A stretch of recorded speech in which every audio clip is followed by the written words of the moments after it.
Mais il y a aussi des situations où les auteurs, alors là je pense à Superman par exemple, Superman de la version comics, des auteurs qui cherchent à justifier l'extraordinaire de leur héros, c'est-à-dire au début de Superman est tout de suite très fort.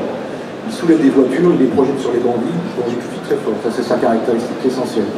Mais évidemment, pour justifier, on pourrait dire qu'il est très fort et puis débrouillez-vous avec ça. Mais il est tellement plus fort qu'un athlète humain que, bon, à la fin, les gens se disent, enfin les auteurs ont senti la nécessité d'expliquer pourquoi il était très fort.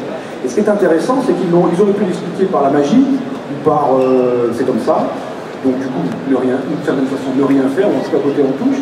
Ils ont choisi d'expliquer avec un argument physique extrêmement intéressant, qui est de dire que Superman est un extraterrestre, ça vous le savez bien, il vient de la planète Krypton, et la gravité de la planète Krypton étant beaucoup plus forte que celle de la Terre, alors Superman a des muscles habitués à une gravité bien supérieure à celle de la Terre, et quand il arrive sur la Terre, la gravité étant ce qu'elle est plus faible, il a des super muscles, enfin des muscles suradaptés finalement à la gravité terrestre, il se retrouve à être capable de faire des exploits qui ne sont pas possibles pour nous humains sur Terre. Et bien ça c'est un argument qui se défend pas mal. Il n'y a qu'à voir les astronautes montés sur la Lune dans un sixième de gravité terrestre. La gravité lunaire est 6 fois plus faible, notre poids sur la Lune finalement est 6 fois plus faible que sur la Terre. Et en dépit de leur gros scaphandre, ils sont capables de faire des bonds de 50 cm de haut, ce qui n'est pas facile à faire si vous mettez 120 kg sur le dos, n'importe qui dans la salle, vous mettez 120 kg sur le dos, c'est juste de marcher. Je ne parle même pas de faire un bond de 50 cm. Et dans la gravité lunaire, on peut le faire. Donc l'argument est raisonnable, il y a des petits défauts, mais disons que l'argument physique est raisonnable. Et ça, c'est intéressant. Et c'est curieux parce que ces deux auteurs-là, ils étaient jeunes, ils avaient 18, 19 ans quand ils ont créé Superman. Ils ont cherché à donner un argument scientifique fort pour justifier de la force de Superman. Donc après, Superman a évolué au gré des scénaristes et de ses dessinateurs. Il s'est retrouvé à faire des trucs incroyables sans chercher à les justifier. La justification, c'est Superman. Et ce qui est intéressant, c'est qu'on voit quand même que si on gratte un peu, ça tient rarement la route très longtemps. C'est ça un peu notre enfer d'auteur. C'est que, imaginons que je viens de lire dans Science et Vie Junior, que je dévore régulièrement, parce que je trouve ça justement vachement intéressant et je comprends les articles, ce qui change de Science et Vie. Donc, je lis un article, imaginons sur la gravité, je suis super content, je commence à faire, ouais d'accord, j'ai trouvé le truc, mon super-héros, imaginons, je me projette en 1930 et des poussières, 38, j'invente Superman, je suis super content de moi. Ce qui risque de se passer, c'est qu'un conte scientifique, un de ces méchants à barbe et chauve, va commencer à me dire, ah oui, c'est marrant ce que tu dis, parce que c'est vrai pour la super force machin, mais ce que tu oublies, c'est que, et il va me sortir 15 contre-arguments qui vont m'expliquer que mon Superman n'a aucune chance d'exister. Alors quand ils sont sympas et qu'ils disent genre, ah ouais, allez, il y a une licence poétique, ils vont pas trop m'emmerder, si par contre ils ont décidé de me briser, ils le feront très facilement, parce qu'en réalité, ça ne tient pas la route. Donc, la difficulté qu'on a, nous, en tant qu'auteur, elle est de raccorder deux wagons qui ne sont pas raccordables. Je vais prendre un exemple justement concret avec le dernier Atlas, pour vous donner un peu le type de thématique dans lesquelles je me débat. Le dernier Atlas, je pars d'une envie qui est très simple, très basique, c'est je veux faire une histoire avec un robot géant. Voilà, j'ai aimé Goldorak, j'ai aimé le roi et l'oiseau, j'ai aimé le géant de fer, je veux un robot géant humanoïde. Voilà, sauf que, alors non justement, j'ai pas aimé Pacific Rim, mais bon, c'est un autre débat. Donc je vais voir, et je m'entiche de l'idée que je vais rendre ça crédible. Parce que je veux que ça soit une uchronie en France, pendant les événements d'Algérie, je veux que mes robots soient utilisés pendant la guerre d'Algérie, mais aussi pour construire des bâtiments pendant les 30 Glorieuses. Donc j'ai envie un petit peu d'inscrire ça dans un cadre, somme toute, un peu réaliste. Qu'est-ce que je fais? Je commence à me dire qu'est-ce qui existerait de grosses machines dans les années 50-60 qui puissent être à peu près un équivalent. Je dis un sous-marin nucléaire. Banco, je vais aller voir des sous-mariniers nucléaires. Alors, imaginez déjà leur tête quand je leur dis alors j'ai une petite question à vous poser. Ça serait pour un robot géant. Déjà, il y en a une partie qui s'en va. Et non, il restait encore. Et après, ils disent il ressemblerait à quoi votre robot? Je dis je veux quand même un être humain de 50 mètres. Donc là, il y a toute une autre partie d'ingénieurs nucléaires qui sont partis. Et les 3-4 qui sont restés, parce que ça les amusait de par les bandes dessinées qu'ils avaient justement plutôt un a priori positif en disant allez, on va s'amuser, m'ont aidé à réfléchir à ça. Et il y en a qui l'ont vraiment fait très très bien. Je pense à un des anciens sous-mariniers militaires qui est devenu directeur technique de la Tour Eiffel, un type passionnant, qui a commencé vraiment à se prendre au jeu en me disant bon alors voilà, votre truc il fait 150 mètres de haut, pour des raisons de licence poétique il a une forme humaine, ok, j'accepte. Il faut que vos réacteurs nucléaires, il en faudra 2, soient dans chaque jambe pour équilibrer un peu votre robot. Après il y a un problème de prise au vent, et il commence à me parler de la prise au vent. Donc on en discute, c'est super. Sauf qu'il y a un moment quand même où il fait un petit calcul de poids, et il dit, bon, simplement, il va peser 1 milliard de tonnes, il va s'enfoncer dans le sol, et donc on est obligé de s'arrêter, parce que, quoi qu'il en soit, à un moment donné, un robot nucléaire de 50 mètres de haut, c'est idiot. Et c'est ça que je veux en même temps. Je veux que ce soit un robot nucléaire de 50 mètres de haut. Donc à quel moment je m'arrête? Et j'en discutais beaucoup avec le co-scénariste, Gwenaël de Bonneval, qui est un des fondateurs aussi de Professeur Cyclope. Et en gros, il m'a dit, ne te perds pas dans une recherche vaine de crédibilité, parce que de toute façon, tu n'y arriveras jamais. Par contre, qu'à un moment donné, dans l'histoire, on puisse avoir un personnage qui dit « Ah, mais est-ce que tu as pensé à tel truc lié à la pile nucléaire ?» et que ce dialogue soit un peu crédible, et que ça ne soit pas juste un dialogue façon « Hé, Actarus, tu t'es recoiffé juste après ta méta-goldorisation ?» qui n'a pas un sens fou, et j'ai envie que ça fasse un peu crédible. Là, d'accord, ce genre de dialogue, j'ai pu les inventer. Simplement, quand il s'est agi de vraiment crédibiliser ça jusqu'au bout, je me suis arrêté en me disant non, en fait, ça n'aidera pas à grand chose de fabriquer un robot de 50 mètres pour construire des immeubles, même si j'essaie de l'expliquer de manière d'une autre. Et pareil pour un terrain de guerre, en fait, en réalité, un avion où les troufions seront 10 fois plus efficaces. Bien sûr, mais là, du coup, ce niveau de profondeur que tu évoques là, il est intéressant parce que tu peux faire un truc complètement magique, entre guillemets. Bon là il faut y croire, bloquer sa route, c'est magique. Tu peux pas aller à la profondeur maximum faire le vrai robot, parce que peut-être si ce vrai robot était faisable, peut-être il aurait déjà été fait finalement. Quelque chose comme ça, quelque chose ressemblant à ça existerait déjà. Donc il y a un endroit où il faut s'arrêter. Mais ce qui est intéressant, c'est d'avoir une profondeur, je suis tout à fait d'accord, d'avoir une profondeur suffisante pour qu'on y croit bien, et que si on gratte un peu, ça marche encore. Et du coup, ça veut dire que tu ne vas, entre guillemets, rouler que ceux qui sont capables de gratter 2 fois un peu. Et pas c'est exactement ça. Voilà. Alors moi, je gratte 2 fois un peu. Voilà, et c'est pour ça que t'es un méchant. Ah non, je suis un méchant. Un méchant de science-fiction. Parce que moi, ce qui m'intéresse là-dedans, c'est quand il n'y a rien à dire, quand c'est Harry Potter, par exemple. C'est pas de la bande dessinée, mais enfin, quand c'est quelque chose comme Harry Potter, en gros, c'est de la magie. Bon, bah, ok, c'est de la magie, on n'a plus de poète, ça marche. J'ai rien à dire de ça. Quand c'est avec beaucoup de crédibilité, c'est un truc chiant. C'est-à-dire, c'est utiliser la BD pour parler de science, et c'est plus une bande dessinée, c'est plus une histoire. Enfin, je dis chiant au sens, c'est plus de la bande dessinée pour moi. Ça raconte plus l'histoire, ça raconte la science. Et ça utilise le dessin ou la bande dessinée pour le faire. Alors évidemment, quand je dis c'est chiant comme peut être la science si on n'aime pas. C'est un peu plus austère. C'est plus austère là, c'est plus une histoire. Il n'y a plus l'histoire, il n'y a plus la licence poétique dont tu parles. Donc le niveau intermédiaire, moi je l'apprécie beaucoup. Ce niveau, on sait bien que tout ne tient pas la route.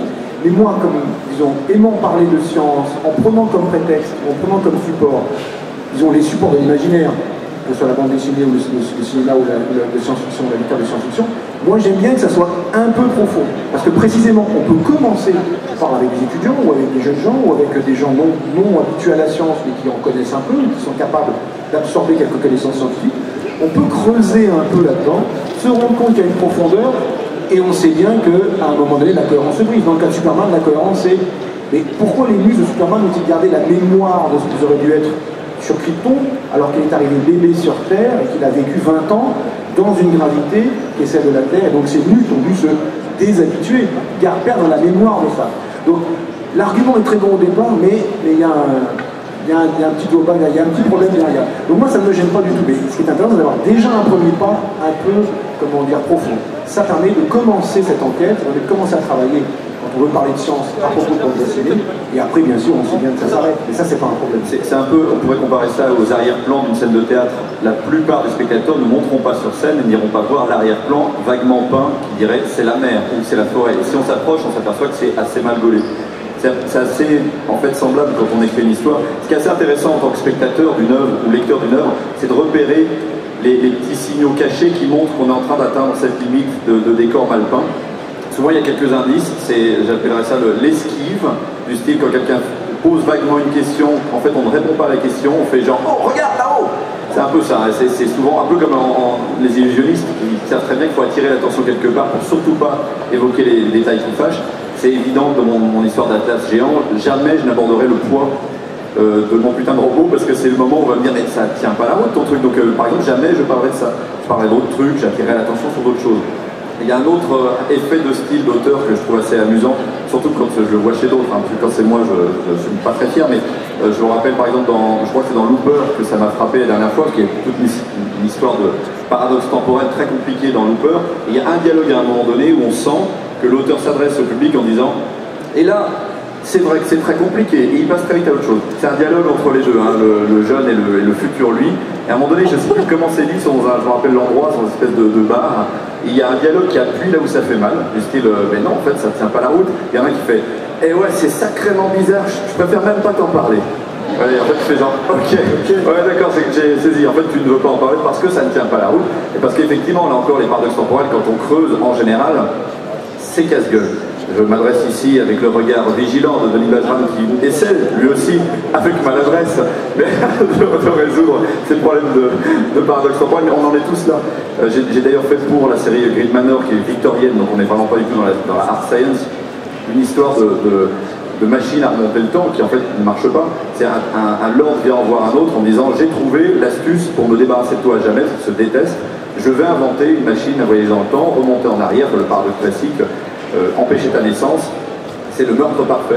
Et le type en face lui démontre ses arguments un par un en disant voilà pourquoi tu es vraiment le dernier des idiots d'y croire ne serait-ce qu'une seconde, et il l'humilie complètement de bout en bout. Et ce genre de réflexion de casser le paradoxe temporel est plus facile que de le fabriquer. Donc j'ai du coup beaucoup plus d'admiration pour ceux qui essaient de fabriquer un vrai paradoxe qui marche, quoi.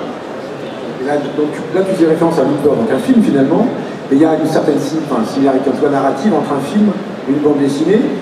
Si on prend les cases de la bande dessinée standard avec des cases, il y en a qui ont fait des BD sans cases, et si on empile les cases les unes sur les autres, on en rajoute un peu entre les deux, et vraiment, on fait passer ça d'un cas d'image, ça fait un film finalement. J'aime bien cette définition de la transposition. Mais tellement dans un mixeur, ça donne un film. Si on prend le film, si on étale les images du film. En tout cas, ça peut servir de storyboard. Parce que les storyboards, évidemment, sont des. Est-ce qu'il n'y a pas justement dans la narration, là, je vais revenir sur un autre point, tu vas voir où je veux en venir, c'est que finalement, le film, ça a l'air naturel, comme la vie, si j'ose dire. Alors, encore une fois, je dis ça un peu naïvement probablement, parce que ça bouge, et ça bouge et ça se passe dans le temps. Et en les deux dimensions de l'espace, dans l'espace du film, et dans le temps, ça, on est là, l'aiguille tourne quand on regarde le film, et elles ont l'air naturelles, comme dans la vraie vie où on parle, là, il y a l'espace, et il y a le temps, et ça se déroule, et vous vous embêtez, vous dites, c'est génial. Dans la BD, on passe du temps à la lire, mais si on prend le temps de la BD, c'est pas du temps. Il n'y a pas la BD et puis il y a un troisième axe dirigé vers je sais pas où, qui est le temps de la BD. C'est de l'espace, c'est du temps plutôt qui est spatialisé, c'est juxtaposé.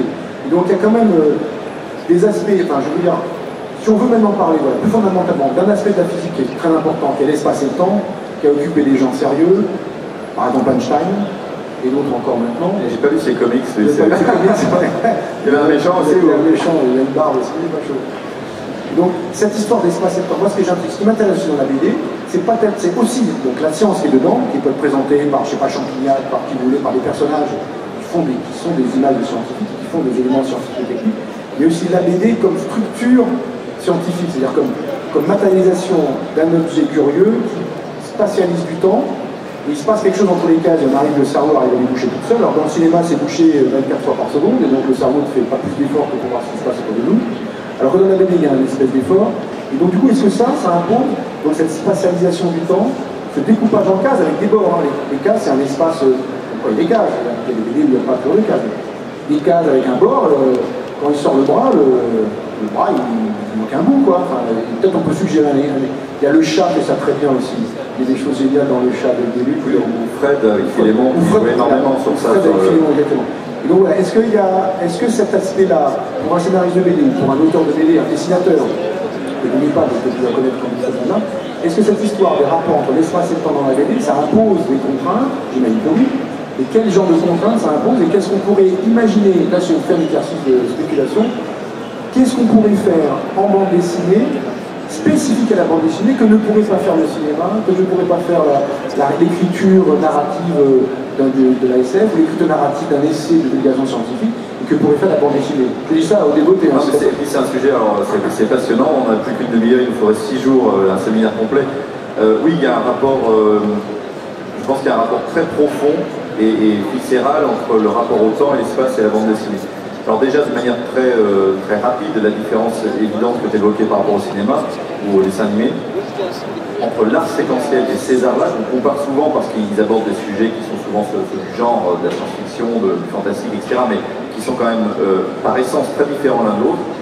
C'est que tout ce qui est film, audiovisuel, animation, impose un rythme de lecture, de visionnage aux gens qui sont dans la salle. C'est-à-dire qu'après, on peut le percevoir.